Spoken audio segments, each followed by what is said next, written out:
Bakı şəhəri Xəzər rayonu Mərdəkan qəsəbəsində dənizdə batan şəxslərdən ikisinin meyiti tapılıb. Bununla bağlı Fövqəladə Hallar Nazirliyi məlumat yayıb. Qeyd edilib ki, dalğıc xilasedicilər tərəfindən aparılan axtarışlar nəticəsində 34 yaşlı Namiq İsabalıoğlu Əzimovun və 21 yaşlı Elnur İsaoğlu Əbdülovun meyitləri suda tapılıb və çıxarılaraq aidiyyəti üzrə təhvil verilib. Digər vətəndaşlar 23 yaşlı Pərviz Zöhrəboğlu Məcidovun və 19 yaşlı Elmar İsaoğlu Əbdülovun axtarışları davam etdirilir. Əlavə məlumat veriləcək. Suraxan rayon polis idarəsinin 32-ci polis şöbəsinin əməkdaşları tərəfindən keçirilən tədbirlərlə silsilə oğurluq əməlləri törətməkdə şübhəli bilinən 36 yaşlı Təbriz Ağalarov müəyyən olunaraq saxlanılıb.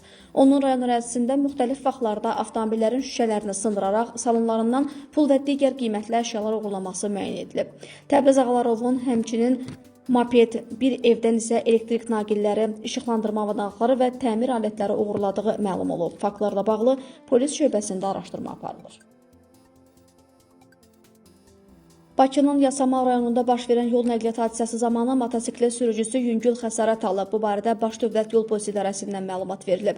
İlqar Abiloğlu Müslümlü idarə etdiyi Chevrolet markalı 77 YG 318 dövlət nömrə nişanlı avtomobillə hərəkətdə olarkən Mahir Vasifoğlu Nağıyevin idarə etdiyi TVS markalı 99K 795 dövlət nömrə nişanlı motosikleti vurub. Nəticədə motosikletin sürücüsü yüngül xəsarət alıb. Faktla bağlı Yasamal rayon polis idarəsində araşdırma aparılır deyə məlumatda bildirilir.